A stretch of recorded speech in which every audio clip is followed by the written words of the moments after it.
Good evening. This is Ernie Holling. I'm the Executive Director of the Chester County Association of Township Officials and welcome you to our spring virtual conference. This evening, this session will be recorded and available on a couple of sites for follow-up viewing, but wanted to make sure that you knew that it was being recorded. Additionally, if you have questions of the speakers, use the Q&A button.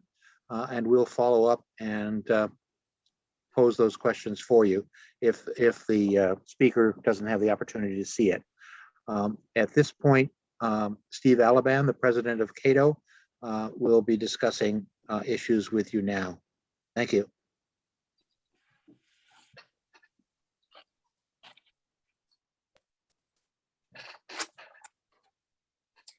Good evening, everyone, and welcome to the CCATO Spring Conference.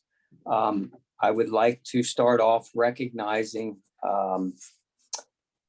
a supervisor, a county board member who passed recently, Jack Carroll. He served New London Township for 18 years as a supervisor. He was a CCATO member on the executive committee for 6 years, and he was also the president of CCATO in 1998 and 1999. He had many services that he, public service that he did throughout the years. He was on the board of Chester and Delaware County Farm Bureau. He served on the County Conservation District, and the list just goes on and on, but I did want to recognize that he had passed. Next, I would like to recognize our sponsors for this year. We have a lot of sponsors, and we are very grateful that they have stayed with us in this environment of Zoom and not being able to have the in-person meetings and networking.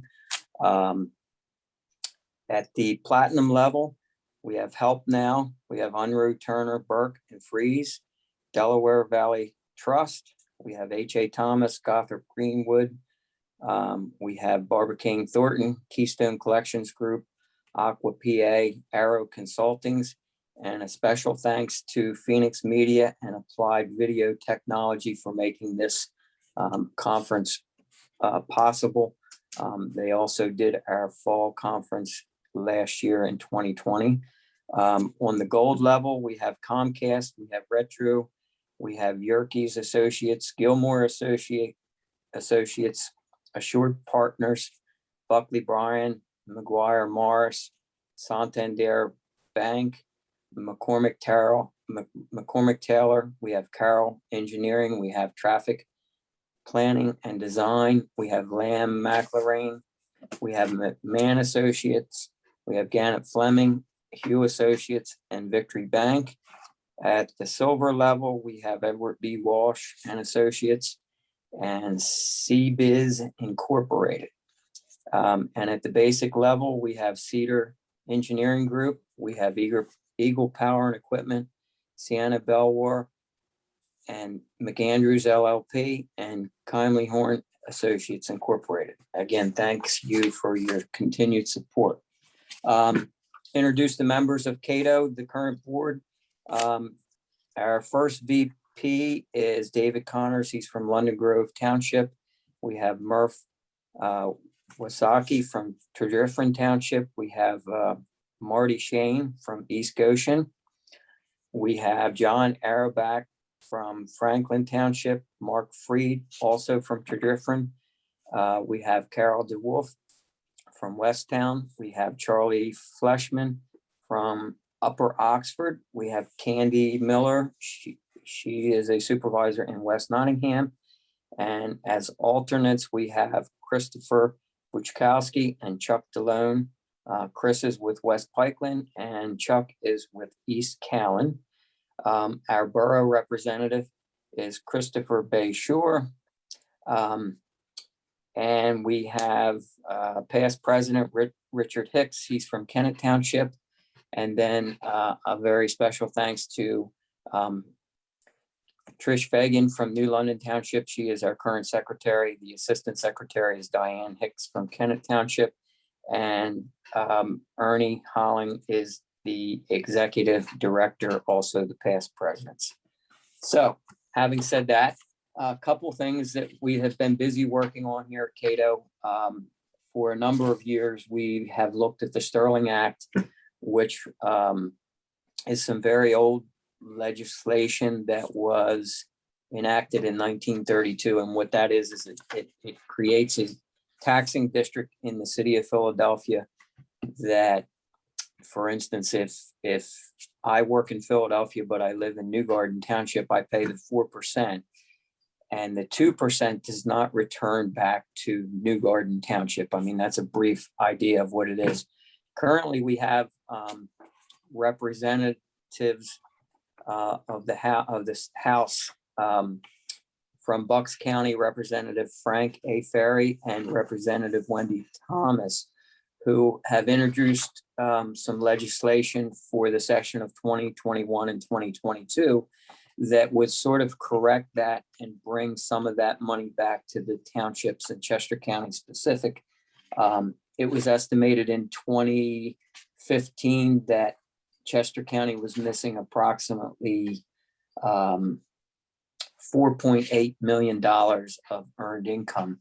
All of that money stayed in the city. Bucks County was twice of that. It's roughly 8.6 million in 2017. So if you could reach out to your local state representatives to support this bill when it goes to the House floor for a vote, that's what we would recommend and be asking to try and work towards. Another thing that we have been working on and an ongoing problem and have been very involved, I know Marty and Ernie and Mark Freed have spent a lot of time, and there's been some other CATO members on the pipeline issue. And if you are a newly elected township official and you don't know a lot about pipelines, I would suggest that there's a lot of information out there on the chesco.org, also on the CATO website, that basically tells you where your pipelines are. And it's just a good guide to have so that you know what's going on. And even though the townships do not regulate these, most of the complaints and problems come back at the county level to the commissioners or to the local representatives. So that's a good source of information. And then in September of 2020, the Chester County did a fire and emergency medical services review, and they have a strategic plan which was presented in September of 2020. I know Ernie has attended a lot of the meetings. I've attended a few myself and have read the plan. And this is just the start of many, many concerns as a township elected official on our budget. We have seen in our communities where fire companies and townships don't get along. I mean, and different instances where they do. Mm-hmm. But I think the reality is the township budgets cannot afford to, without a dedicated fire tax or without a county-run system. So I would encourage everyone to at least reach out, get a copy of the plan, read it, and be involved through the budgeting process with your local volunteer fire and EMS. There's also some things that you can do from a taxing standpoint. You can give tax breaks to volunteers to encourage that.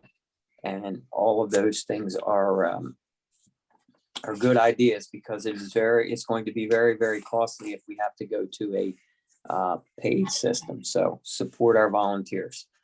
And lastly, MS4, and that is the unfunded mandate. And I think a lot of us are getting a very eye-opening education on these, because this is going to cost some townships a lot of money.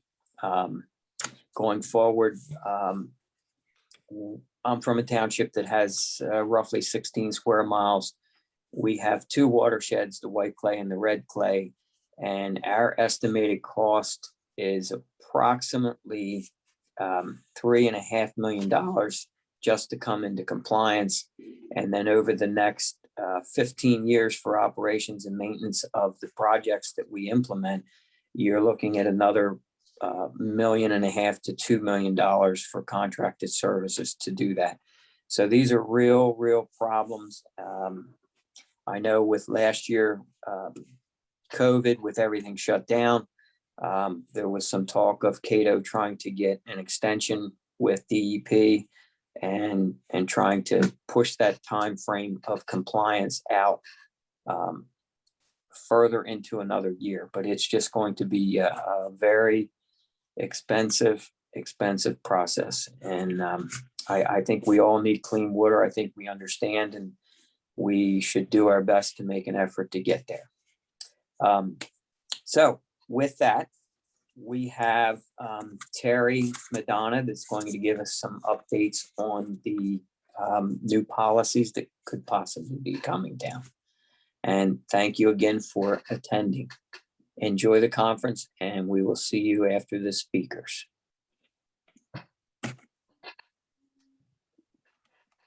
Thank you much, Steve. And we appreciate the update. Tonight we have Terry Madonna, most of whom you know already. Terry has had a great career as a student of politics in the Commonwealth of Pennsylvania and joins us from Millersville University and also associated still with Franklin and Marshall. So Terry, you're up. Okay, I'll start my video. That's not me. You have control of the video. Okay, good. There I am. Wonderful. Hey, thanks for the invitation. I'm delighted to be here. Why don't we start a little bit before we talk about President Biden and what he has done, what he still could do, and of course tonight he's addressing the nation at 8 o'clock. And I'm going to talk about the presidential election. I'm going to tie Pennsylvania into that, obviously, because of its importance to us.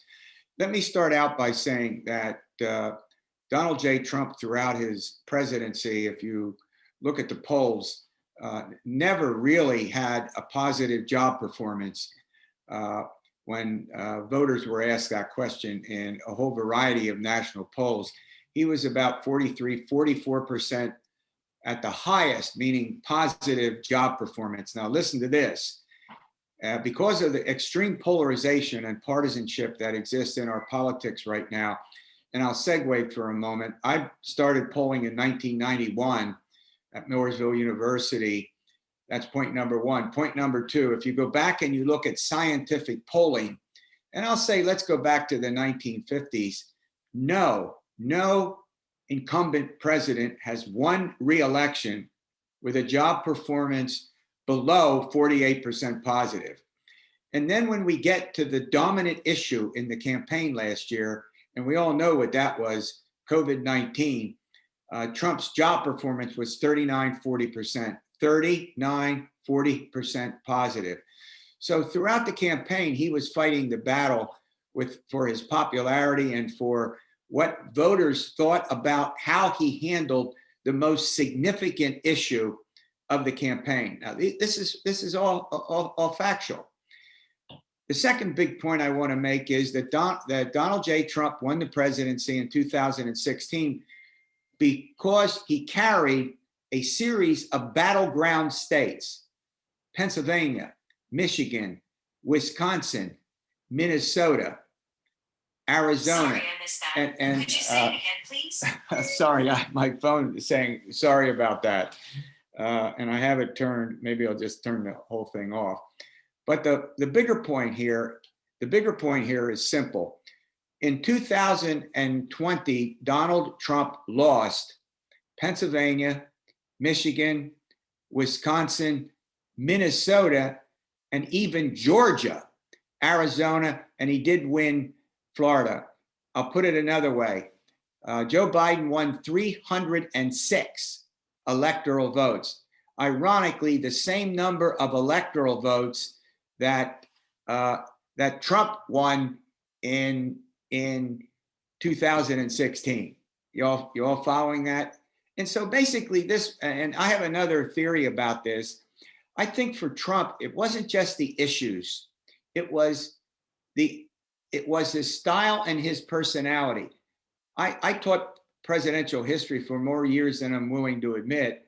And I'll tell you, I don't know another president with his personality and with his style. Now we have Harry Truman, who, would say some off-color things. But back in the day, the press did not report. The press did not report off-color jokes or statements, or even things that the president was doing that he should not have done. I think you can guess what that might cover, unless it affected public policy. I'll put it another way. You think the press didn't know about Marilyn Monroe? I'll leave that go. And John Kennedy, I'll leave that go. The fact of the matter is that now with social media literally dominating the coverage of government and politics, and I don't have to tell you office holders how important that is and how you can get in trouble if you're not careful with it.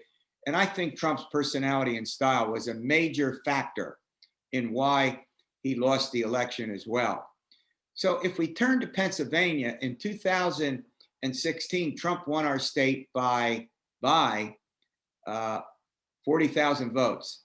And he clearly won rural and small town PA, out in the western part of our state, where we have a lot of mines and mills, and we're coal, iron, steel, and where now natural gas is a huge part of the economy in that region out there. He won, places like Beaver, Washington, Westmoreland, Greene, Fayette, Cambria. Are you impressed that I could name all of those without any notes in front of me? He won all 6 of them. Every single one of them has a Democratic voter registration edge. Every one. Yet he carried them not by 5 points, not by 10 points, not by 15 points, but by 20 points and up. Why? Because the voters out there are working class, high school educations or less, largely white, and who are conservative on social issues like abortion, gay rights, transgender issues, strong supporters of the Second Amendment, no gun control, and watch out, third issue, watch out for climate change. Why? Because their ancestors worked in the mines and the mills, and of course, natural gas is a huge part of the economy. And he carried the T up through the central part of the state and across Route 80, if you like, or the New York border, however you want to define that. And the fact of the matter is that in 2020, there were some substantial changes. And this is very, very important in understanding Pennsylvania politics. In addition to small town and rural Pennsylvania, we also have the suburbs.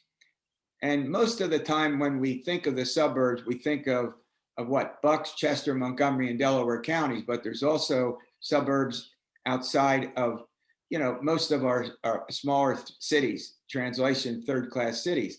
I live in a township adjacent to the city of Lancaster, a city heavily Democratic. I never thought in my lifetime Manheim Township would become Democratic, yet the Democrats control the Board of Commissioners and the school board. And if we went to Harrisburg, obviously in Dauphin County, the city Democratic, what happened in the last couple elections in Dauphin County? They've been going Democratic. Why? The suburbs outside of Harrisburg, you get the point, outside of Harrisburg, have become Democratic. And so essentially the change in the suburbs is huge. And it equals, in fact, it's probably in terms of the population more important than in the rural and small town parts of our country. in our state. And this not only took place here in PA, but it took place in the counties in the states that I mentioned earlier, particularly in the upper Midwest, Michigan, Minnesota, Wisconsin. The bigger point here is simply this. In 2020, I hope you're seated, Joe Biden carried the 4 suburbs of Philadelphia by 100,000 votes, more than Hillary Clinton in 2016. And so then you throw in the city of Philadelphia, and you got a huge percentage of the population, which, and it's not that Biden scored a huge victory in Philadelphia. He didn't, just a couple points more than Senator Clinton did back in 2016. But the fact of the matter is, in essence, we have 3 Pennsylvanias politically: small town and rural. I just went through them. The suburbs. What do we know about the suburbs? Culturally liberal, gun control, climate change advocates. And that's huge in the suburbs. Let's move on to another aspect of this. College educated women overwhelmingly voted for Biden, and many Republican college educated women also voted for Biden. So we know the cities are Democratic. That's not even an issue.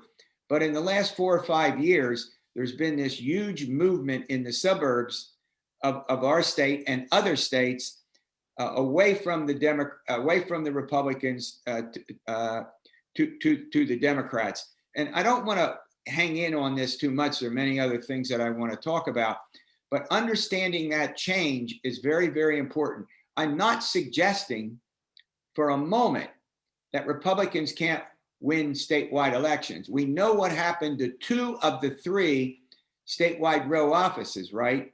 Obviously, a guy named Josh Shapiro won re-election to the Attorney General's post, but we now have a Republican in the Treasurer's office and a Republican in the Auditor General's office.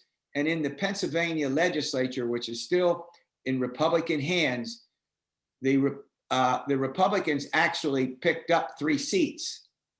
So it doesn't mean that, that Republicans can't win statewide elections, but the trend right now is not particularly good. Trump won those 6 counties out in the Southwest, but not by the same percentages he did 4 years ago. And so what's going to happen in our state in the next couple of election cycles is going to be very, very important. I'll throw something else in. I keep, college professors, we always have something else to throw into the discussion. And this is very important. In 2020, we were considered by Nate Silver's 538 blog, and I think Larry Sabato down at the University of Virginia in the Crystal Ball. If you have no life like I do, and you get up in the morning and you have to go to Real Clear Politics and 538 and other sources like Larry Sabato to find out what's going on, you get my point. Considered Pennsylvania the tipping point state. What's that mean? If you won Pennsylvania, which Joe Biden did, you were statistically far more likely to win the presidency than not. And by the way, we were the most visited state by the presidential candidates in 2000 and 2020. Wasn't even close. They were here so often when reporters would call me, I argued that maybe we should give them residence and let them vote in the state because they're here so often. And I want to talk about Joe Biden in Pennsylvania in a minute, but why don't I stop here? And if you have any questions, we can, delve into them, or I can move on, whatever you all want.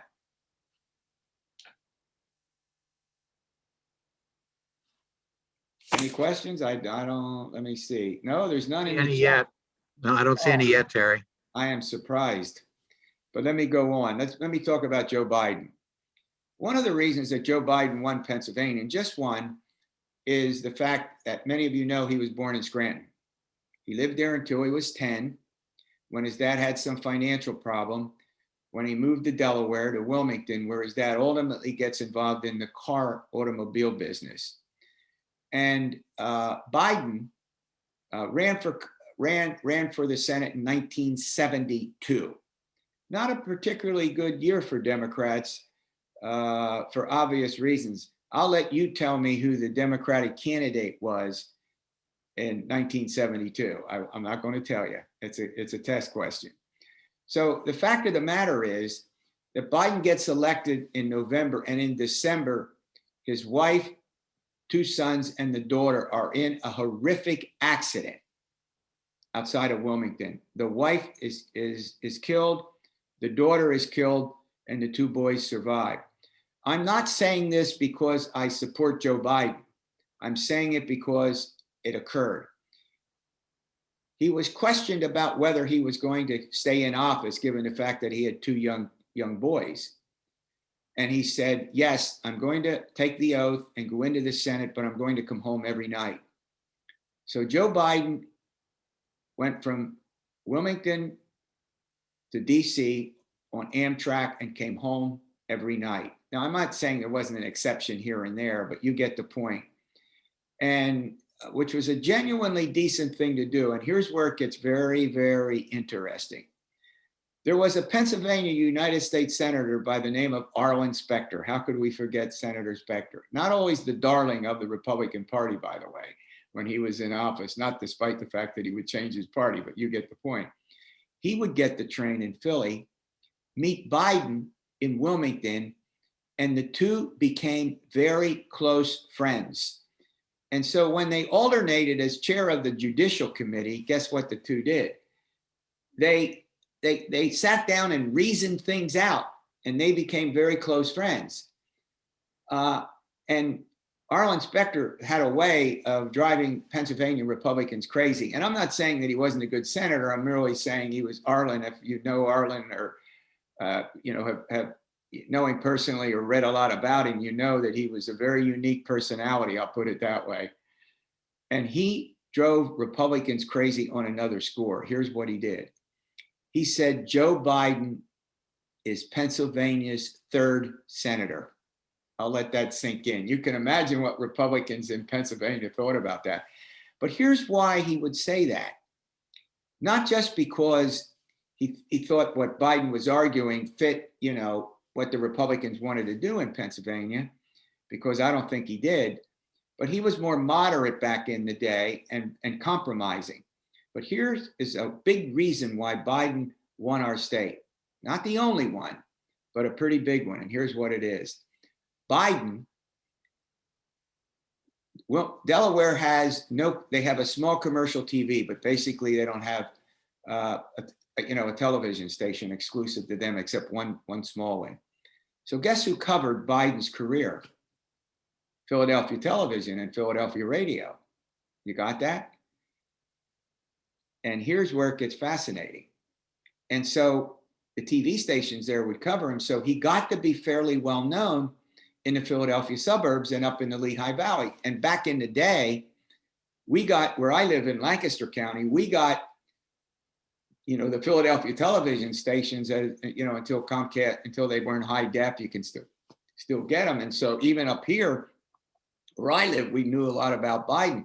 So Biden will start the presidential campaign in Pennsylvania with a reasonably, high level of folks who are aware of him with name. I'll call it this, name recognition.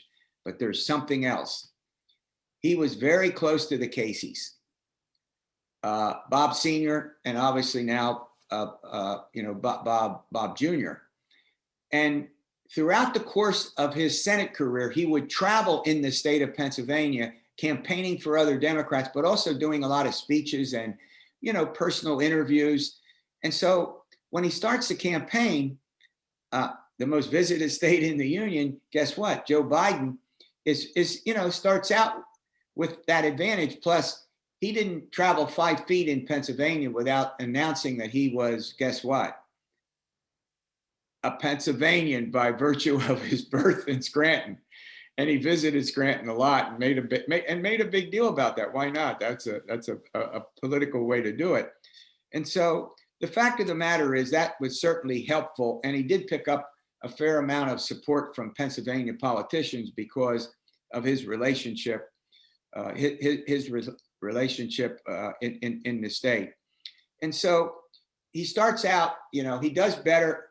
I think it was largely the suburban vote in Bucks, Chester, Montgomery, and Delaware counties that literally were responsible for, for his win in Pennsylvania. Now, let me put it this way: a major factor. There were a bunch of other factors.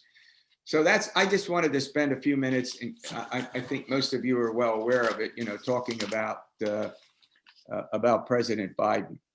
All right, I see there are no questions in the chat. Am I boring everybody? No, actually, we are in the Q&A, Terry. I have one question here, and I'll read it Oh, I off to see you. it. I see it. I was looking under chat. Sorry. Yeah, and the first question is what's happening in Pennsylvania, particularly in the suburbs, a trend in how people feel about issues, or is it almost exclusively a reaction to the Trump persona? As a follow-on question, as and if Trump moves more into the background, is the trend likely to continue or reverse? I'll tell you, that's a great question. And I do think it has a lot to do with the issues and the big differences between Republicans and Democrats, as I indicated before. When you have so many suburban voters who are pro-choice, you get it, and climate change, let's have legislation for climate change, let's do gun control. I don't think there's any doubt that Trump's presidency hyperventilated that, the movement. I don't think there is any doubt about that. But it's going on. Here's what also is going on. If you take the suburban counties, in the off-year elections, Democrats are now winning townships. They're now winning school boards, even in counties like Bucks, which still have of all four suburban counties, 3 of the 4 have Democratic members of Congress. Now that has to do with the 2018 redistricting, February of 2018, that the Pennsylvania Supreme Court redid, if you will, wrote the redistricting plan after the legislature wouldn't do it. And you have Brian Fitzpatrick in the 1st district. But look, if I got this correct, and someone can correct me, I think the Democrats won all 4 county-wide elections. And I think that's very, very important to note as well. But I think it's likely to stay that way. I really do. Now, how fast it moves is another question. I'm not prepared to weigh in on that. I just don't think we're going to see a reversal. And again, this is taking place not just in PA, but in other suburbs in other battleground states. The other point I would make here is that we're going to have to see what Trump does. As you know, he gave the CPAC speech, and about 50% of Republican voters are still Trumpites. And he is he's forming a super PAC. He's going to weigh in on primaries for governor, and particularly for the House and the Senate in a whole bunch of states, by supporting candidates, by giving them money, by campaigning for them. And we're just going to have to see if he ultimately decides to run for the presidency in 2024. But it's Trump, it's Trump or not Trump. And they're divided in the polls by about half, by about 50%, if you get my drift. So the Republican Party is divided. Now, the Democratic Party has its divisions between the moderate Democrats and the progressive Democrats. And we'll have to see where that all goes. So both parties, have these ideological differences within them, but it was Trump's style, personality that I think largely drove the change in the suburbs. But you could see it beginning to move in that direction before Trump. Did that answer the question? We've got another one for you. Will the culture war politics subside under Biden-Harris? Well, I'll tell you, I doubt it, because what we're going to have to see, what do we know? What do we know about Biden?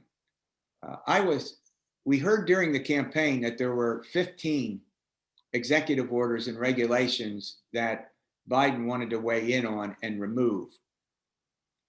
You know how many it is now? Over 60.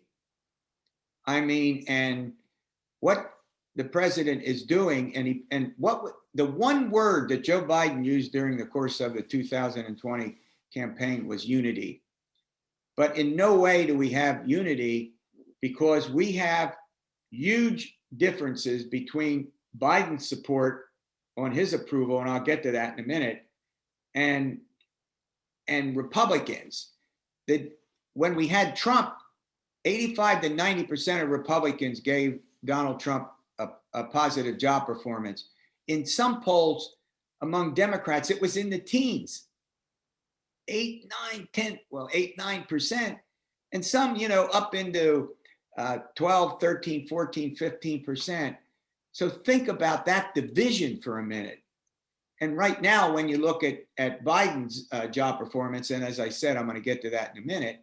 When you look at Biden's job performance, it's the divisions are there. That's how deeply divided we are.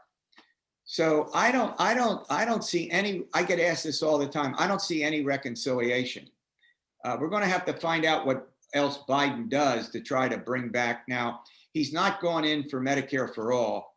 He wants a public option in the Affordable Care Act. But what did he do? Keystone XL pipeline. Goodbye.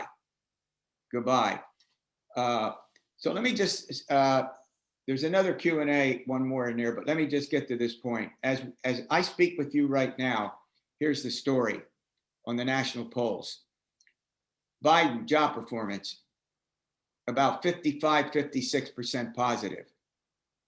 And I'm not talking about January and February, I'm talking about March. What else do we know? Handling coronavirus, 50% positive. What do we know about the economy? 50% positive, a point or two off. What do we know about foreign policy? 50% plus, you get it? Trump never had those numbers. Again, when we look at Democrats, they're way up into the 85 to 90% positive on these scores. When it comes to the Republicans, they're low, but they're not as low as they were for Trump, and independents are higher for Biden than they were when they were for Trump, which explains the variation in these. So who knows? And by the way, on the national polls right now, the economy is the most important issue, with healthcare and obviously COVID as the second most important issue. It was the reverse nationally in 2020 in the presidential election. Now in Pennsylvania, in recent polls, it looks like COVID-19 is still more important than other issues. It still tends to dominate. I see we have a question. No? Did Ernie leave me? No, I forgot to push the button, right? Is there room in national politics for a third party which would carve out the moderates in each existing party? That's just a fabulous question. I don't know who asked it, but he or she has, I thought all along in 2020, we'd get a third party candidate. I used to joke, where in the hell is Ross Perot when we need him? You get my point. And what's surprising is, you know why I think we don't have a third party that's viable? Because everything has turned so partisan. You got it? Democrats, Republicans. Now we obviously have independents. And the fact of the matter is that's amazing. And I am actually stunned by that, because very often when we have these divisions, that's what happens. Or when people can't get, our government leaders at the national and state level can't get anything done. But I don't see an emerging third party right now. I'll be very candid with you. I just don't see it. And I am actually surprised by that. That's a wonderful question. All right, I don't know how long I want to weigh in on this, but let me say this. One of the big issues that emerged in the campaign, and still is a big issue, is mail-in ballots. And I know county officials, not so much township officials as opposed to county officials, but you have to live with it. I know you do. You have to deal with it. And Pennsylvania passed its mail-in ballot legislation in a bipartisan fashion. But there isn't any doubt that it was soon clear that mail-in ballots favored the Democrats, who were more likely to vote in person than Republicans. Well, guess what Trump said over and over and over and over again? Vote in person, vote in person, vote in person. In Pennsylvania, 3 in 4 Democrats voted by mail. And they voted, 3 of 4 mail-in ballots were for Joe Biden. 2 of 3 in-person votes were for Trump. So you can see exactly what that translates into and why it became very partisan towards the end. And we had multiple lawsuits, not just in our state, but in many states. I think we had more in Pennsylvania than any other state. Someone can correct me if I'm wrong about that. And the fact of the matter is that the lawsuits that went to the Pennsylvania Supreme Court and some to the United States Supreme Court did not bear fruit, The biggest issue seemed to me about the 3 extra days that the Pennsylvania Supreme Court allotted, you got it, that the county officials could collect the votes. Could have to count the ballots 3 days. Unlike other states, you couldn't begin the process of doing that until election day. And I thought Florida was very smart because what they did was have a 3-week period in which the process could begin. And I'll be honest with you, election officials were overwhelmed. They were absolutely overwhelmed. And I'm going to say this because this is what the studies have shown. No widespread fraud, which was a big argument made by President Trump. Was there fraud? Yes. No widespread fraud. Many of the courts that dealt with that issue, and the 3 days in Pennsylvania was big, reached the conclusion that it wouldn't change the outcome of the election. The other issue was the certification of the election. I don't know another time when an election has been certified by a state and the electoral votes were discounted, or not counted when the Electoral College folks cast their ballots, and then when they were, quote, officially counted in Congress. And we know what happened when that took place in just recently, or not so recently, but just before January 20, when Joe Biden took office. And so what I'm fascinated about is, does the state legislature and the governor get on board? Legislature, Republican, conservative. I use liberal and conservative descriptively, not pejoratively. What do we know? And of course, Governor Wolf, liberal. You got it? So we're on 2 ends of that. Can the legislature and the governor get together on this and provide some kind of reform to the mail-in balloting? In some places, Republicans are trying to minimize or weaken mail-in balloting. I don't think a guy named Tom Wolf will sign anything, because that has to be done by a bill, and they won't have the votes to override his veto. I just don't think, by the way, that they're likely to get something done that reduces the impact, if you will, the effect of balloting. Again, I think there are things that can be done so that it's not overwhelming for election officials, and election officials are now more aware of the problem than they were before. I just wanted to throw that in, and if you have any other questions on it, let me know. We have one. Again, that's the crystal ball, Terry. Will the next PA governor be a Democrat or a Republican? If I knew that, I'd be in Las Vegas. I wouldn't be here. Oh no, I can go to Atlantic City, can't I? I don't have to go to Las Vegas. I don't have an answer to that, but what do we know? Milton Shapp was the first governor who could serve 2 terms. You'd have to go back into the middle 19th century when the Constitution was changed, ending the 2 gubernatorial terms.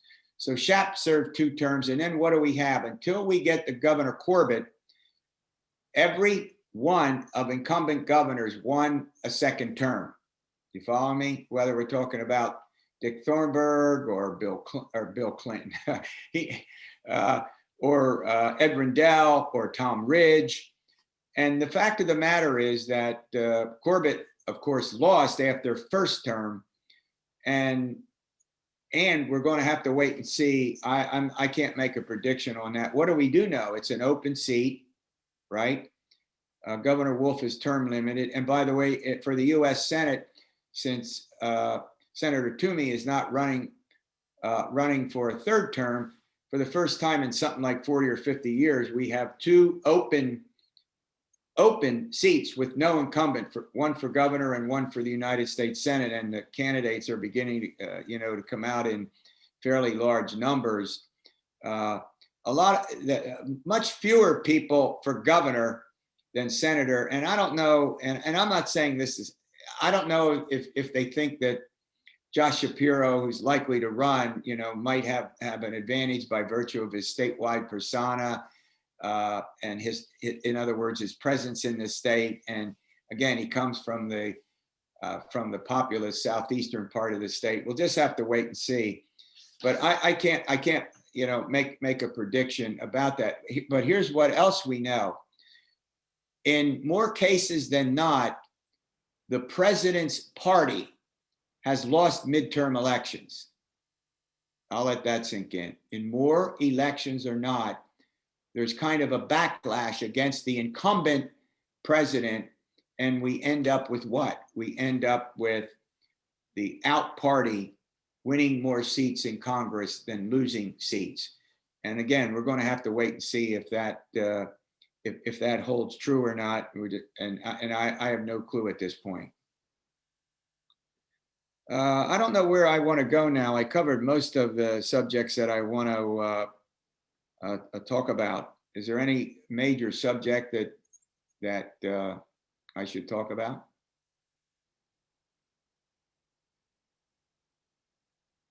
I see a question from Carol DeWolf. Maybe that's in chat. We must have questions. Yeah, I don't see any questions at the moment. Maybe we give people a chance. Yeah, I don't know how long I'm supposed to talk, but I don't pay any attention to that. I have a clock just in case, right? Yeah. You still got some time left if you need it, right? Well, again, it's up. I mean, there are some. Yeah. Well, let's talk. Yeah, I just want to be sure I'm not. So let's talk about Joe Biden and what he has done. I don't think there's any doubt that COVID-19 was a big issue in the campaign, and a big part of the 1.9 trillion that he signed today deals with, getting more, the distribution of the virus, getting it out, and that's not been successful in many places. There's been a lot of criticism of the distribution of the virus. You at the local level know far more about that than I do. The national vaccination program, he wants 100 million doses by 100 days. At least that's what he has talked about, and a huge amount for schools. I think Pennsylvania is scheduled to get $5 billion for schools, and there isn't any doubt that there's a big debate. There's a big debate going on about the 1.9 trillion. But I want to add something here. In the polls that have been done, Biden's handling of coronavirus is more positive than negative, but there is a big negative out there. Anybody want to guess? Anybody want to say what it is? I'll wait. Q&A, there's one.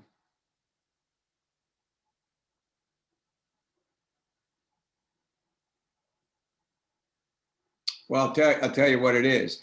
It's what's going on in the border. And the possibility that we could have more than 1 million people coming without any checks, without any balance, without any knowledge about whether they had COVID, whether they have the virus or not, criminals, that's a very big negative for Joe Biden. I don't think there's just any doubt about that. Doing something with the young children, the DACA kids, is one thing, but granting citizenship to a variety of people in which we know virtually nothing about them is a real problem. And I don't know if it rises to the point where it really damages his presidency. You can't rule that out, let me say. And remember, Biden has a long time to go in this. We can't be certain or assured that his job performance won't drop, that there might be some problem that comes to exist. We are in 50 days, 51 days, something like that into his presidency. And we got to be very, very careful. I mean, a number of things. What happens if you go through American history?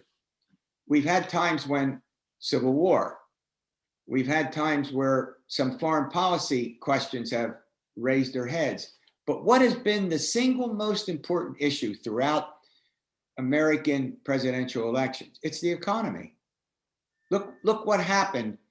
FDR in 1932. Why did he win? Well, we know why he won, because of the Great Depression and what the three Republican presidents did in the 1920s failed to deal with that crisis at all. And so we just don't know how this is all going to work out. Also very polarizing was the Keystone XL pipeline. And here's what's pretty interesting. The Keystone XL pipeline, thousands and thousands and thousands of people, are part of the employment of that pipeline. And if we go into our own state, where we have the cracker plant in Beaver County, we have the same situation going on. Not all and that does split more along party lines ideologically, as I indicated before about climate change and which party favors more dramatic action against it. And there are some progressive Democrats who want to get rid of fossil fuels altogether, completely, not just minimize it. And you got a liberal Democrat like Tom Wolf, Governor Wolf, who recognizes the significance of it and supports the cracker plant. Yes, he wants something done with the leakage from the pipelines. And yes, he wants to use the severance tax. And as you probably know, that's a tax on the amount of cubic feet extracted from each well. We already have an impact fee, which is a tax on each well itself, and that goes down each year. And so if you think about it, that's very controversial, but Wolf understands the economic importance of natural gas. And we'll have to see if Biden moves further to the left on that issue. And there's another potential problem. And how fast does the economy revive? Hopefully there's not a stock market crash. I mean, there's so many things at issue here that could drop Biden's support among maybe even among his own Democrats. Maybe moderate Democrats move away from him if he continues to move along in a progressive way. So we're just going to have to wait and see. You can't say after 50 days whether somebody can get reelected or not. I don't know that goes anywhere. I see we have Q&A. You have two questions, Terry. The first question is, since all of us are basically local elected officials, right? Something pollsters may not recognize is how much of these trends have you discussed that will filter down to our level and we'll see them at the local level? Well, that's a great question. Well, how about if the personal income tax is raised? I mean, that can be a huge issue. What happens if the state raises the minimum wage? And voters generally favor that. What happens if we legalize marijuana. And as you know, the Lieutenant Governor, John Fetterman, has pushed that big time. And now Governor Wolf is on with it. The legislature is not going to do it. Either one of them. They're not going to give Governor Wolf 7.25 an hour to 12 and then 50 cents a year until it gets to 15. And I just can't see the Pennsylvania legislature adopting, a marijuana law, that legalizes recreational marijuana. They might end up reducing the penalties for people connected to a small amount. As a college professor, the one thing that always bothered me was the fact that, I could have students who get arrested for a small amount of pot in their possession and have it ruin their careers. You get my point? As opposed to the traffickers. I'm not talking about if they have 10 tons in the back, I'm exaggerating, in the back of their car. I'm not talking about, that's not what I want to talk about. And I've been surprised that the legislature and the governor couldn't work out a compromise on minimum wage. Maybe instead of 12 to 15, we go to $11 an hour, 10, you know what I mean? Take it up at one level now, and then, let the future decide what ultimately happens. And so almost any of those things would have a profound effect on what happens, as you know, at the local level, because what it would do to the police and what it might do to schools, and almost anything that the legislature and the governor do that has to do with Pennsylvania schools obviously affects you in a major way, in a truly significant way. And so there's a whole bunch of things that the legislature could do, that could have a big impact on local government. I always thought, and I spent a little bit of time as a local government official, if a county official is a local government, I always thought that the problem that you all had was that when you get the taxes, the property tax, obviously more important to schools than to you, but still important, that you didn't have a lot of control over it, which is one of the reasons I supported home rule. I know that's going to create maybe some dissension among you, but I was a big supporter for home rule because I thought that allowed the voters and particularly officials to, write some things that gave you more flexibility in terms of your governance. I'm not saying it's perfect. Another question, dealing with students every day, what do you find they are interested in as their main areas of concerns? Yeah, I've not been in the classroom at F&M. I wasn't in the classroom. Now I had lots of interns and I spent a lot of years in the classroom. I think they're very concerned about their future economically, what it is that when they graduate, can they find a job, a good paying job? Can they find something to do that they will enjoy? That's one aspect of it. And obviously COVID-19 has added another serious dimension to it. But I think it's primarily on the job hunting, and some are going on to graduate school, so they're deeply concerned about that. And many want internships because it gives them a heads up on a job if they have, an important an internship for a year or two while they're undergraduates. But I think it's primarily the economy. Can they find a job? What kind of job is it? Do they have to move? Do they want to move? These are questions that, boy, when they get to be seniors in particular, but some of them care about it, while they're freshmen and sophomores. I don't think there's any doubt about that. Another question?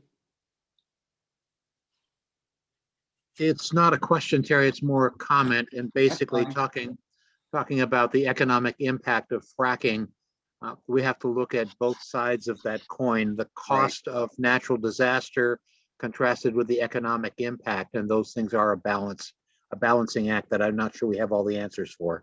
That's a great question also, and I don't think there's any doubt about that. I couldn't agree more with it, and I think there have been some regulations put in place by Governor Wolf on the fracking that some people have thought are quite good.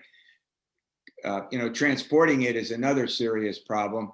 You know what's really fascinating to me, and that has to do with nuclear power, which doesn't have any carbon emission. And I don't know if it's 3 Mile Island that deters all of that, the danger in that. But I actually thought, I'm not saying I'm for it, that's not my job. I'm just saying I thought that with the concern about carbon emissions, that nuclear power might raise its head again. I don't know if it's 3 Mile Island that has that big impact after all these years.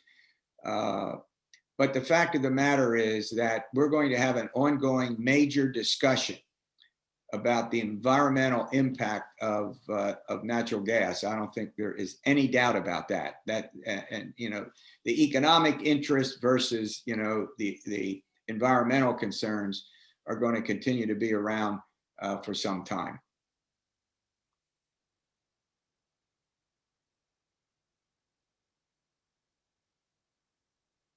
Well, Terry, I think we've answered all of the questions and had a very lively discussion for the last 45 minutes. Yeah, thank you. Yeah. Look, I want to thank you for what you do. I mean, when you're a local government official, it's very personal. I mean, these are people many of them people you've worked with, people you've interacted with. It's a real tough job, and you can't run and hide. I mean, as you know. Because of the nature of what you do. And I want to thank you for doing it. You're doing God's work. Well, thank you very much, Terry. My pleasure. Thanks for having me.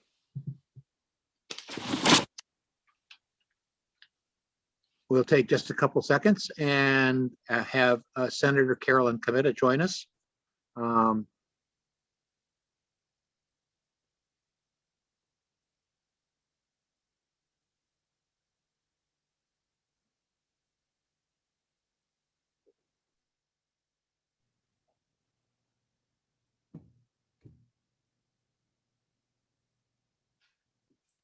Okay, Senator, you're on. Yes. Hello, Ernie. Hi. How wonderful to see you.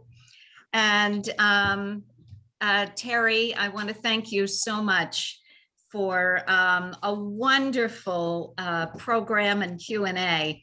I will tell you, the first time I heard you speak was when I was a new borough council member in Westchester. And it was a Pennsylvania Municipal League annual convention. So I was never a member of CCATO because, of course, Westchester's a borough. But I have enjoyed, Terry, listening to your polling and analysis, and so learned so much and really enjoy listening to you. So thank you again very much. And wonderful to see all of my friends in CCATO. And thank you again for inviting me to be with you tonight. And I'm not going to be touching on energy or pipelines tonight. We could do that as an entire session, I'm sure. But I will share a little bit about the American Rescue Plan, that and the money that's coming to Pennsylvania county and local municipalities. Talk a little bit about the vaccine. It's all vaccine all the time at this point. And a little bit about CHIRP, the Commonwealth's Hospitality and Industry Recovery Program, and a little bit about RACP. So those are the 4 areas, and I'm sure there's 100 other things you would like to talk about, and I'm happy to do that anytime. You can always reach out to me. So I so appreciate the work that you do, and I want you to know that I'm here together with you to support our residents, our businesses, our community organizations, and all of the work that we've done together over the last year of this pandemic. Today is the 1-year anniversary of the World Health Organization declaring that we were indeed in a global pandemic. and we've been living it together for the last year. So want to give you a little bit of overview about the American Rescue Plan. These are some notes from Vince Hughes and the Appropriations Committee in Harrisburg. And of course, as we know, the rescue plan was passed by Congress and signed by the president. So it's real, it's happening. And you may know this marks the third federal COVID-19 stimulus package. And there is significant funding and support for municipalities. This is great news. We've been asking for this all along. Well, this time it's here. According to estimates from the office of Senator Vincent Hughes, minority chair of the Pennsylvania Senate Appropriations Committee, Chester County will receive an estimated $101.8 million in relief from the American Rescue Plan. And Chester County's 73 municipalities will receive an estimated $51.9 million in total relief. That's in addition to the money the county is getting. So the county should receive an estimated $101.8 million, and Chester County 73 municipalities an additional estimated $51.9 million in total relief. Those estimates by municipality will be posted on my website. You can go to PSATS.com.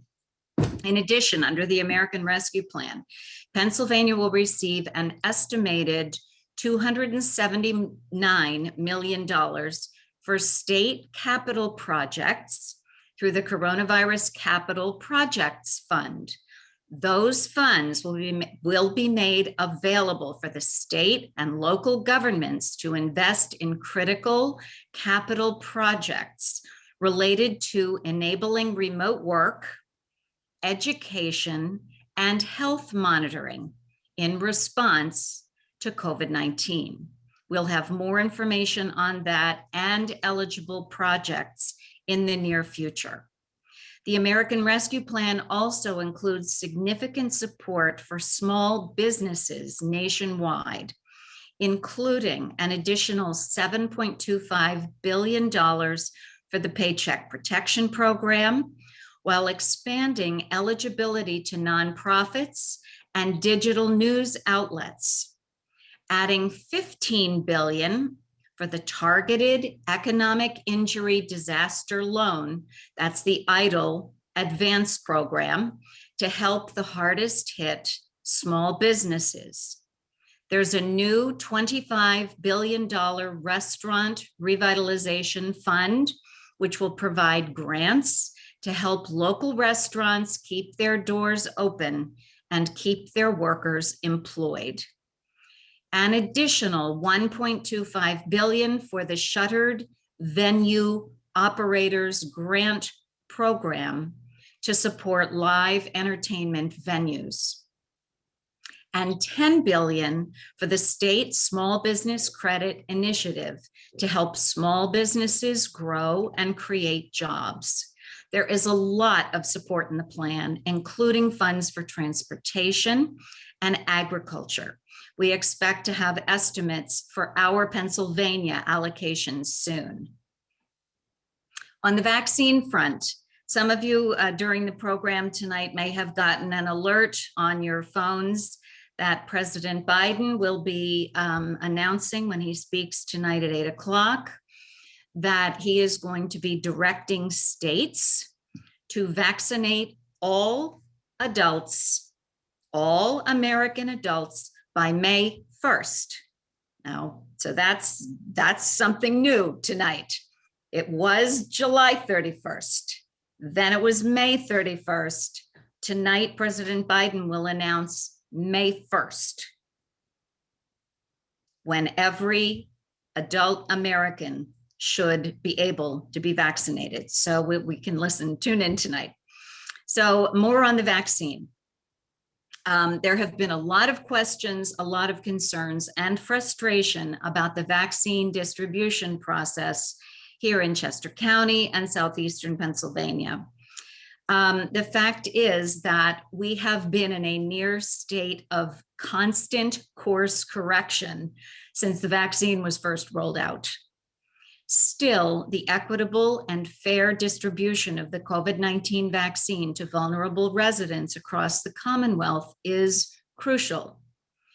Any inconsistencies in distribution must be corrected immediately, and the process must be completed with full transparency and complete accountability going forward. I'm going to continue to work with our Chester County officials, my friend and our chairwoman of the county commissioners, Marian Moskowitz, and also our state and congressional delegation to push for an increase in our vaccine supply, which I think I just mentioned. President Biden is pushing it. The supply is increasing by the day. I'm sure that Marian Moskowitz can tell us about that. And we're going to continue together to fight to ensure that Chester County municipalities and residents get our fair share of vaccine doses. As I mentioned, we expect the supply of all 3 vaccines to significantly ramp up soon. And also wanted to mention, I just learned today from George Fiore, who is the director of the Chester County IU, tasked with vaccinating our teachers, staff, and early childhood providers, that they are starting their clinic for vaccinating the first 5,800 educators tomorrow. And that clinic will go until March 20th, when the first 5,800 will have their first dose. Well, sorry, it's J&J, so it's 1 dose. And then on March 20th, the second clinic begins, and the balance of the educators under the J&J program will be vaccinated before March 31st, which was the directive of President Biden and also of Governor Wolf. So let me tell you a little bit about CHIRP. On Monday, March 15th, that's this coming Monday, applications will open for the Commonwealth's new COVID-19 Hospitality Industry Recovery Program. Under the program, restaurants, taverns, and other businesses in the hospitality industry that have been negatively impacted by the COVID-19 pandemic can soon apply for up to $50,000 in state pandemic relief funding. CHIRP is being administered at the county level. For more information, you can go to the Chester County Economic Development Council's website, which is www.ccedcpa.com. And the Economic Development Council is holding a webinar on eligibility and application guidelines tomorrow at 11:30. And finally, a little bit on RACP. I want to remind everyone who is applying for RACP, the Redevelopment Assistance Capital Program, also known as RCAP. Anyone applying for those funds should remember that the window for the RACP funds closes the end of this month on March 31st. So that's all I'm going to share tonight. But I'm happy to talk with any of you anytime with all of the other pressing issues on your mind and on your residents' mind. I want to thank you again for all of your good work on behalf of all of the residents, the municipalities, the businesses, and our local communities where each of us lives. In so many ways, you are the first line of public service to our constituents, and I thank you. And I'm here with you. I'm here to help. anything I and my staff can do, you can always reach me at 610-692-2112 or email me at senatorcomitta@pasenate.com. Ernie, thank you so much. Wonderful to be with everyone tonight. Senator, and we appreciate your contribution to this evening. Enjoy the balance of the evening. Thank At you. this point, we will segue to taking a look at Chester County and where we stand with the chair of the Board of Commissioners, Marian Moskowitz. Thank you, Ernie. It's so great to be with everybody, and Carolyn and Terry Madonna. It's great to hear what's going on. Carolyn and I share a lot of things these days, so we've become real partners. But I appreciate you having me here, and I'm just going to. I know time is tight, so I'll just delve into a couple of things. I do want to take a moment, though, Ernie, and thank you and the leadership of CCATO for everything that you have done to support us over this year. Your participation in Restore, getting our website created, securing participation from the different business sectors, and getting the word out about Restore, the web tools and the webinars. And I'm just sending a big thank you because we couldn't do it without you. So anyway, today, as Carolyn mentioned, today marks 1 full year since our lives were changed because of this pandemic. And while I'm here to share some of our non-COVID plans for county government, I do want to take a moment or two and update you on the topic that's on everybody's mind all the time, the COVID-19 vaccine.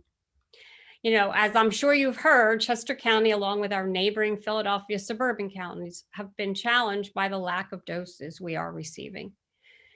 And through our Chester County Health Department, so you have a sense of all this, we have more than 182,000 people that have registered their interest in receiving the vaccine. And of that number, nearly 98,000 people are registered in phase 1A. Chester County so far, through all of its providers, administered around 48,000 first doses of the vaccine.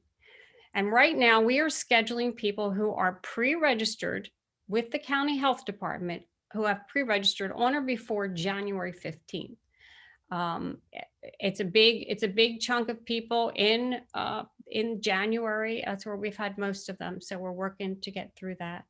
Our current clinics right now are at the Government Services Center in Westchester University, in Kennett Square at the Red Clay Room, and the Kimberton Fire Hall. And this next week, we're also going to open some smaller clinics in some of the senior centers, specifically in Coatesville and Phoenixville. And then the following week, we're going to open in Oxford. And we have we're very excited about this, 2 mobile units that will be able to go out into the community, especially for those people that cannot get out of their homes, or communities that need us to go there. They don't have cars and things. And we have some of those. We have been asking the state, as Carolyn talked about for weeks now, for more doses to come to our health department and use us as the main provider. It is the most efficient way that we can get our residents vaccinated. We have the ability, with just 4 weeks notice, we can vaccinate over 33,000 people a week. And that will really help when this ramps up. And I'm hoping in the next 2 to 3 weeks, we see more doses coming our way. This week, we have not, but I'm hoping next week we will. We've expanded our COVID-19 call center. We've invested in a new vaccine appointment scheduling software that goes in next week. And as some of you know, and Carolyn was there, we have been calling every weekend the people that are on the list in phase 1A to book their appointments. It's been a really heartwarming experience. So as we come up on the first anniversary of our first recorded death, we're preparing a memorial tribute to those lives we've lost. And we've selected some of our county parks as a location to pay tribute. We're going to announce the details in the next couple of days, but I just wanted to give you a quick update on that. And now on to non-COVID matters. When Josh, Michelle, and I started working together as the new Board of Commissioners last year, one of our priorities was to really look at how we could improve county government, how it could be more efficient and effective. And then COVID stopped us in our tracks. But now, as we continue into 2021, we're setting out on a mission to reinvent our county government with a particular focus on improving the county's already strong financial situation. And one area where we are placing our focus is on the budget process. We are asking our county departments to move away from how they've budgeted in the past and look at structuring their department budgets based on what they really, truly need. And once we've set that as the baseline, then we can start holding departments accountable for performance results, for improving outcomes, and tying funding to those performance results and outcomes. And while we're on the subject of budgets, the 2021 budget that was approved back in December included funding for some key projects. So this month, we will be purchasing our county administration building in Westchester. And by purchasing it rather than continuing to lease, we will save $16 million over the next 10 years. We're also investing further in our libraries. We have plans to begin the construction of a county morgue, and we are contributing significant dollars to 6 affordable housing projects throughout the county.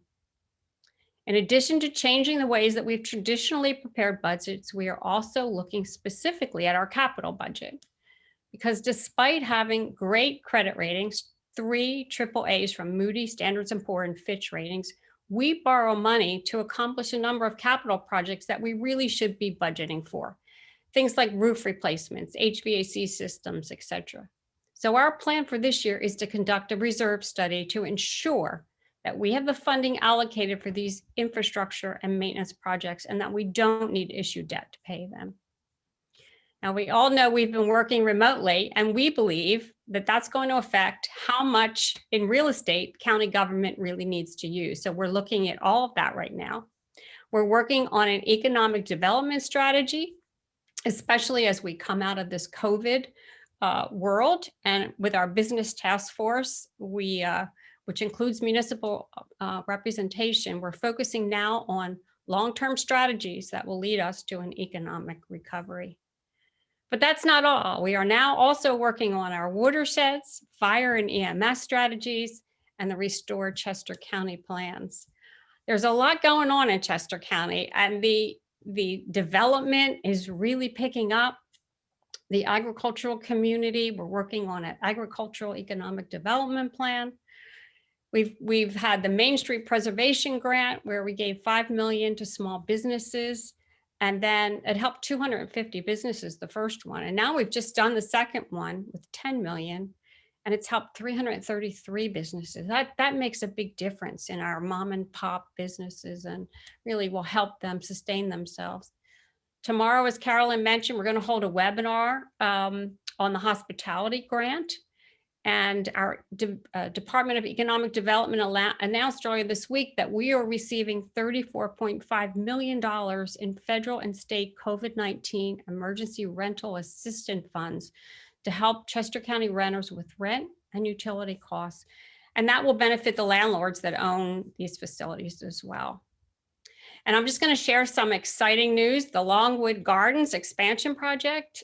Longwoods is taking on a $250 million expansion, which will be the most ambitious revitalization in a century. Longwood welcomes more than 1,500,000 visitors a year, so they're a big part of our tourism. It affects the whole county. So it's a very exciting time for Kennett Square and Chester County as a whole. And lastly, I want to talk about partnerships, because our partnerships have truly helped us during this pandemic. Connections with the Economic Development Council, the United Way Financial Stability Center, the Workforce Development Board, our chambers of commerce, and all of you in our townships, as well as our borough officials and City of Coatesville. I know that there is so much more I could cover.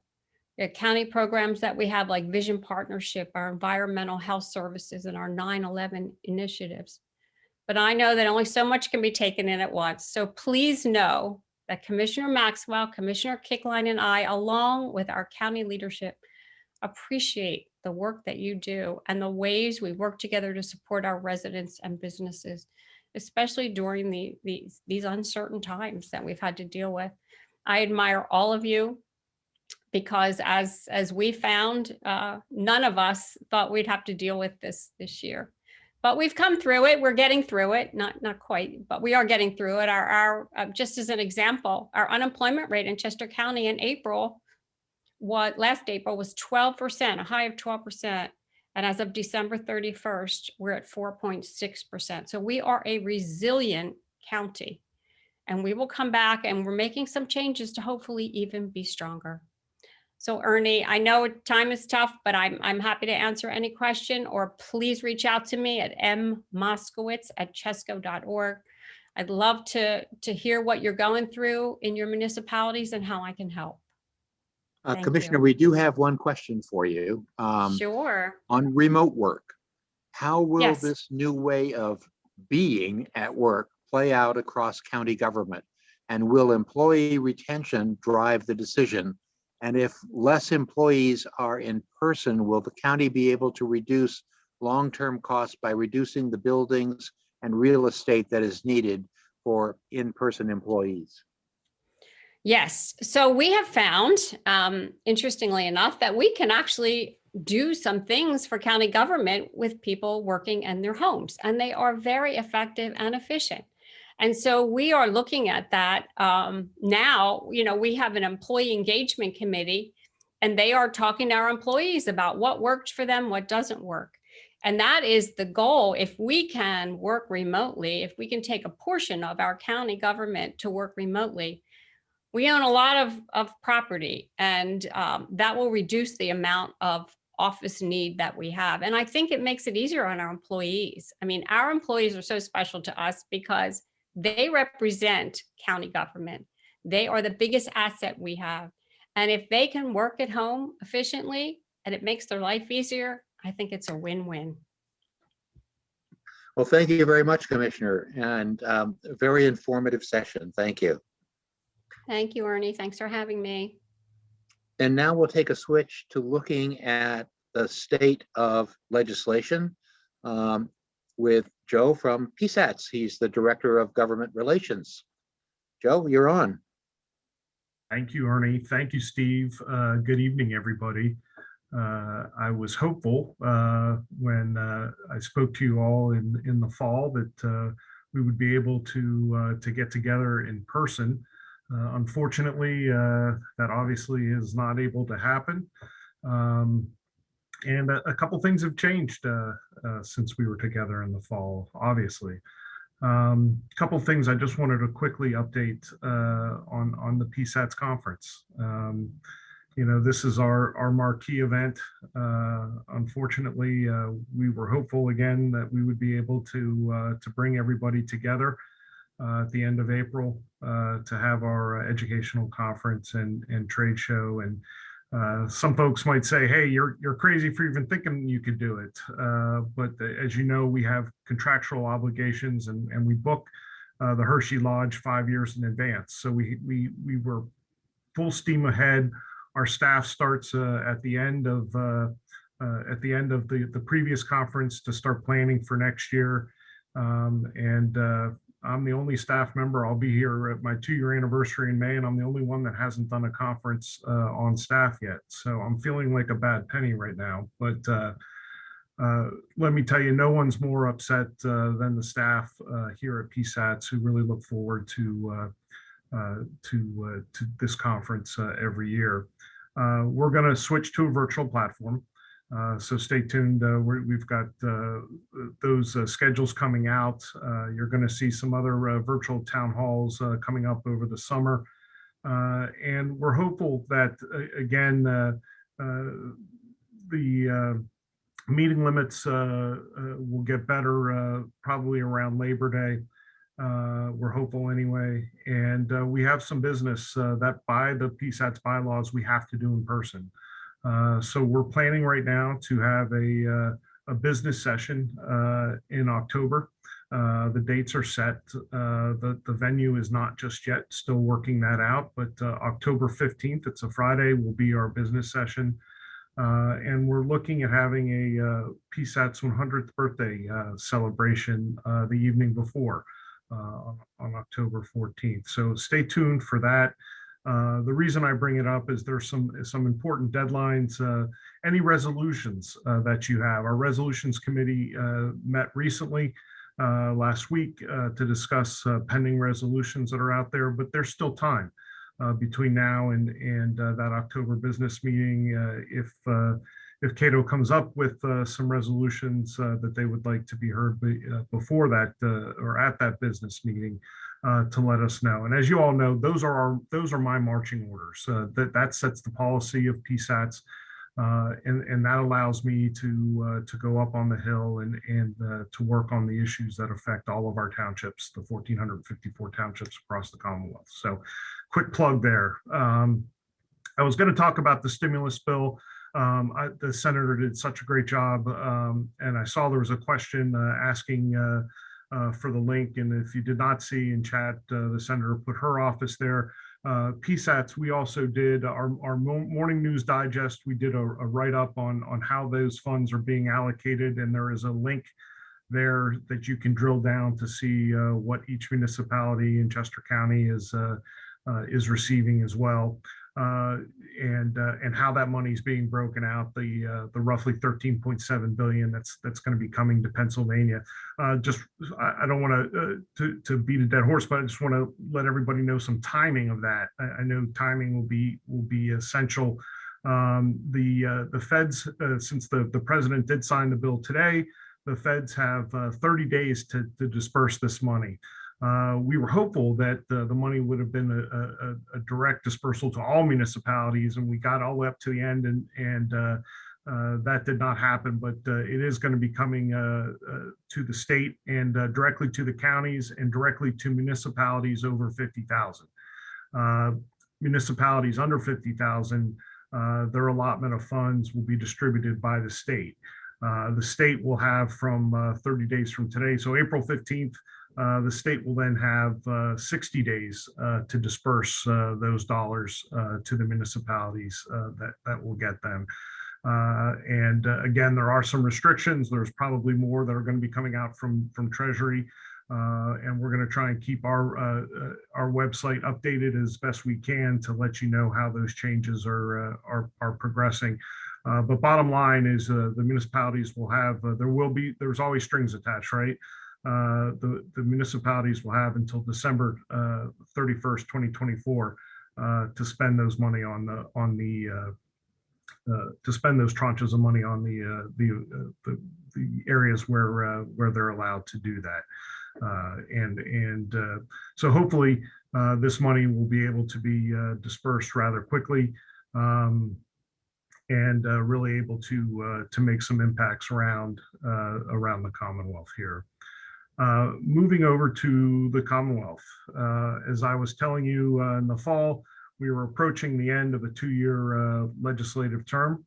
And that means that at the end of November, any bill that was not acted upon and signed by the governor went away. So we started January a new 2-year legislative term, and it's a clean slate. So this is a very busy time for the Legislative Reference Bureau, who compiles and prints the bills that the House and Senate are going to be working on. So there's a bit of a backlog right now on all those bills being reintroduced, as well as new bills that are being introduced by the House and Senate. I took some notes, and I'll touch on some of the things that Steve said in just a moment. And we're also looking at some new leadership in the House and the Senate. I don't want to take everyone's time, but the local government chairs are very important to us. I'll let you know there that Chairman Mao in the House has moved over to the Agriculture Committee. So we have a new chair for the House Local Government Committee, Carl Metzger. He's a representative from Somerset and Bedford counties. He's going to take over as chairman there. Representative Freeman will be the Democratic leader, chairman, and will stay. Those of you that may have known John Fulton, John was the longtime executive director the Democratic House Local Government Committee. We lost John unexpectedly this past summer. Unfortunately, John had a wife and young kids, and he's surely missed on the Hill. But John Castelli, who had previously been with the local government committee, has come to take the reins over as the executive director of the Democratic House Local Government Committee, and already been great to work with and helping us move things along. Over in the Senate, Senator Martin moved over to the Education Committee. So Senator Dush took over as the chairman, the Republican chairman of the Senate Local Government Committee. He comes from several terms in the House. He's a freshman senator, but his seniority counts. So he ended up getting the local government committee chair. The senators from part of Clearfield County, Clinton County, Elk, Jefferson, and McKean, as well as a little bit of Potter and Tioga. So he's got quite a district, and he has already jumped in and working with us on several issues, and he's welcoming a new executive director as well. Mary Yoder started several weeks ago as his executive director of the local government committee. So some new faces, along with all those new legislators. There's 31 in total that came in at the beginning of this session. So we're getting out to meet those folks and educate them about what the townships are up to. So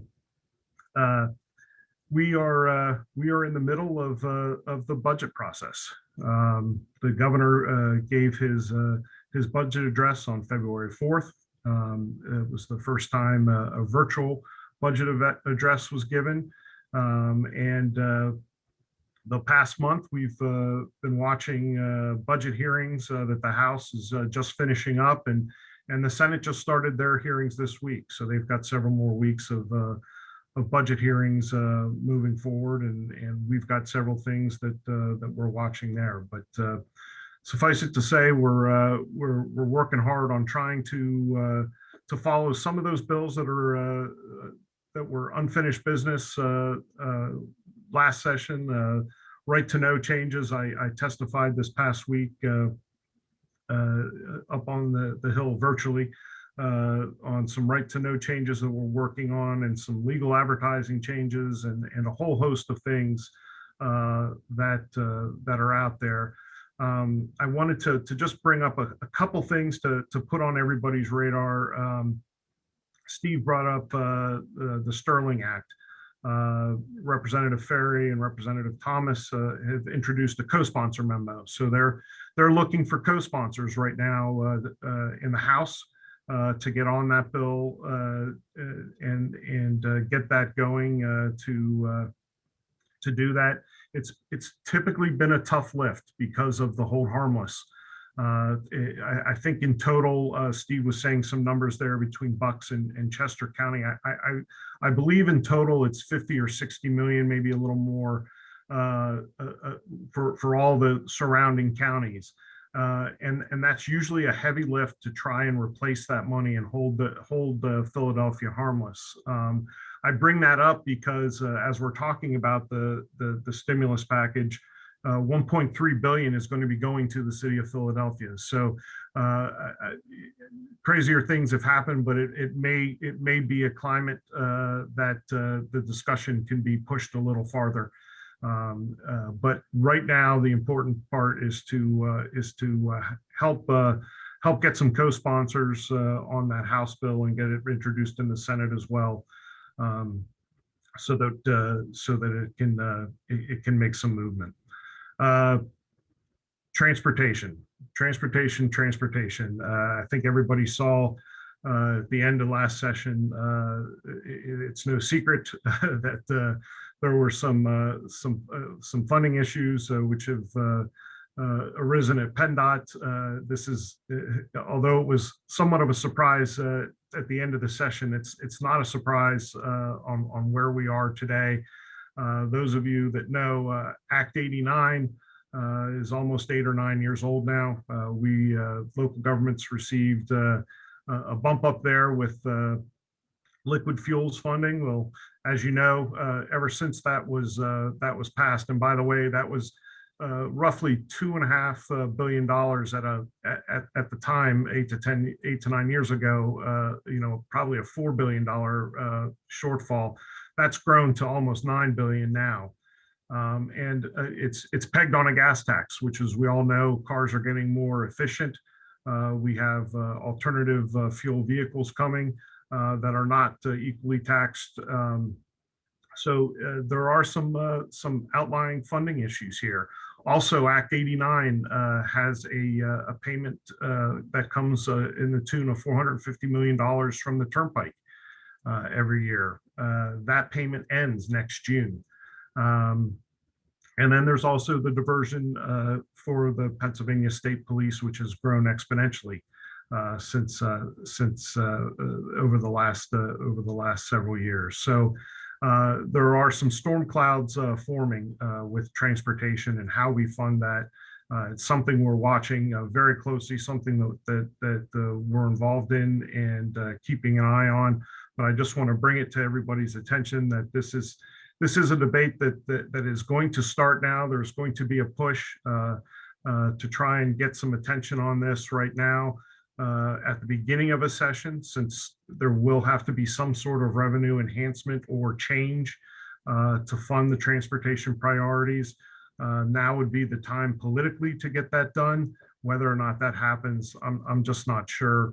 The federal government, there's talk now after the $1.9 trillion rescue of doing the next transportation infrastructure bill.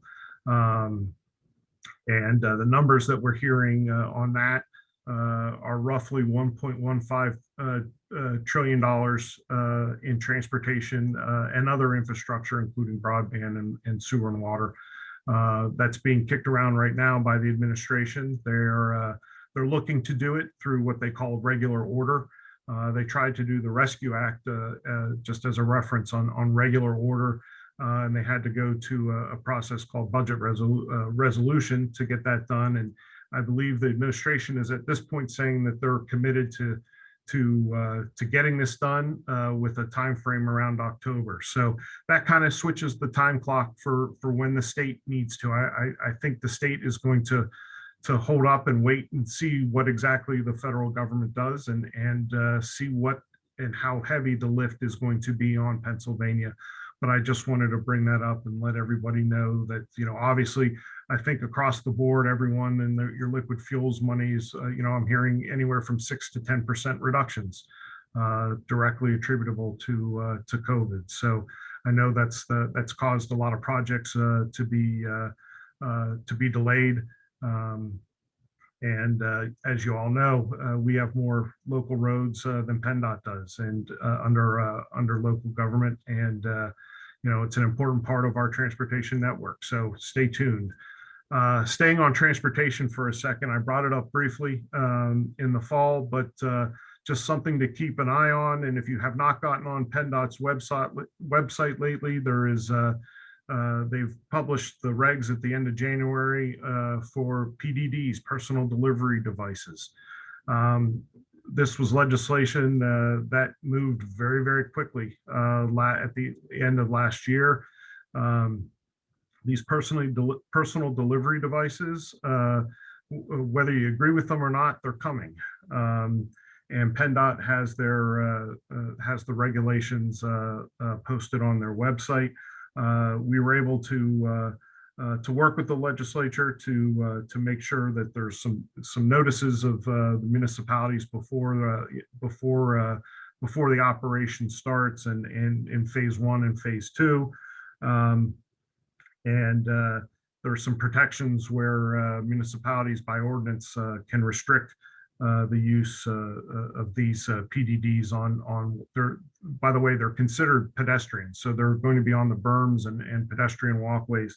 But if by ordinance, if a municipality deems an area to be a hazard, they can restrict that use, and they can also restrict use during a weather emergency or a hazardous event. So just to make sure that's on everybody's radar screen moving forward.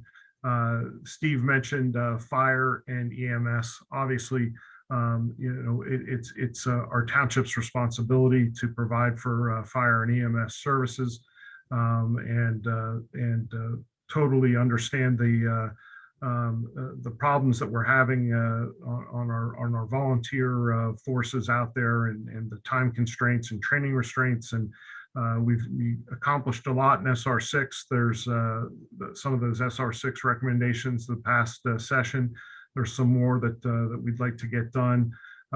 There is, I believe Steve touched on it very quickly, mentioned that there's talk of the counties taking some of this over. A county authority bill is being discussed that's going to come out there, and we're watching that very closely as well. The next topic, if you saw this month's township news, the one that you can, I can kind of tell, seeing how lobbying firms and PR firms are moving into full employment. Solar farms are really coming out right now. Was brought up at our resolutions committee. All for alternative energy personally, but just want to make sure that local governments are protected here. There is a lot of money at play. I had no idea farmers or landowners are being offered $500 to $2,000 an acre for up to 25 or 30 years. That is a lot of money. And we have some concerns on how this affects stormwater runoff. Currently, there's no way to recycle the photovoltaic tubes and panels that are out there, so they will end up right now in hazardous waste dumps. And how do we deal with that? Some other states that have had the solar farms come in have raised concerns about bankruptcies and when companies sell to other companies, and what happens to the life cycle and the end of life when these projects change hands. So another thing to just keep on the radar screen, and I know I'm moving pretty fast, but I know you folks, I'm standing before your business session and everyone's dinner. So I will pass it back to Ernie, and let me give my email address as well.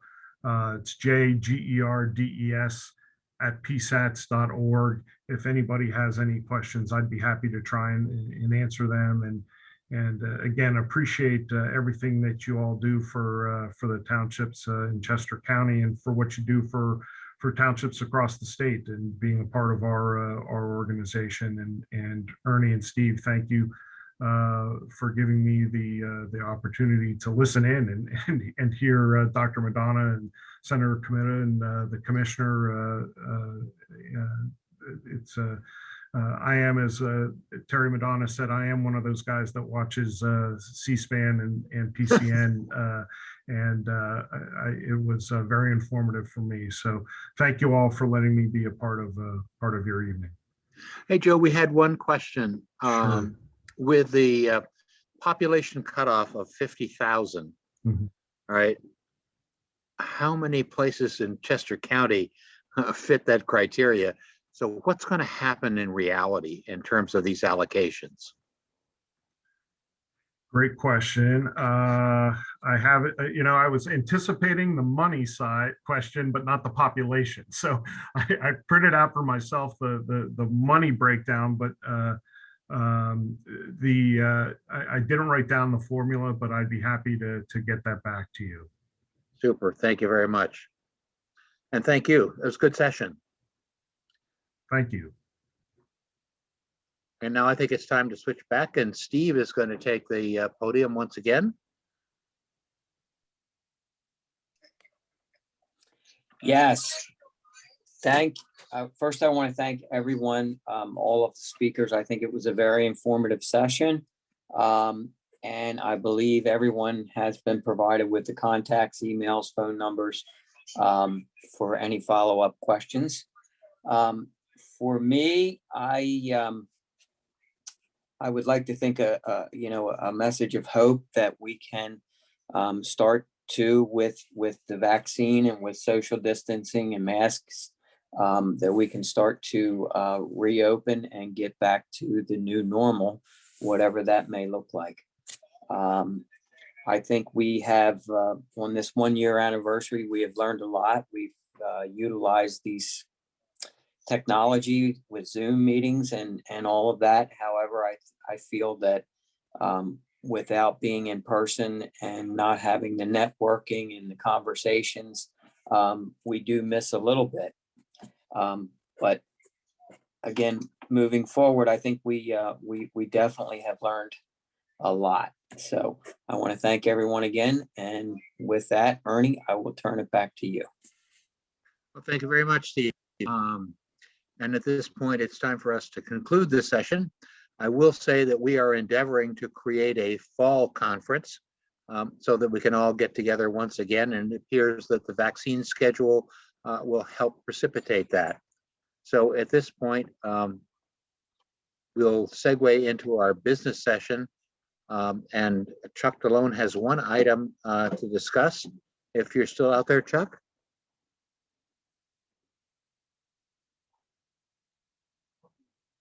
Uh-oh. I think we lost Chuck, in which case it was a review of our accountants' material in their annual review of our bookkeeping and practices. And we found some additional items to address, but it's straightforward and we're dealing with those as we can. This announcement from Audit Committee was required under the bylaws for this meeting. And we'll be happy to send copies of that to anybody who requests it. And on that note, let's call for the meeting to be adjourned.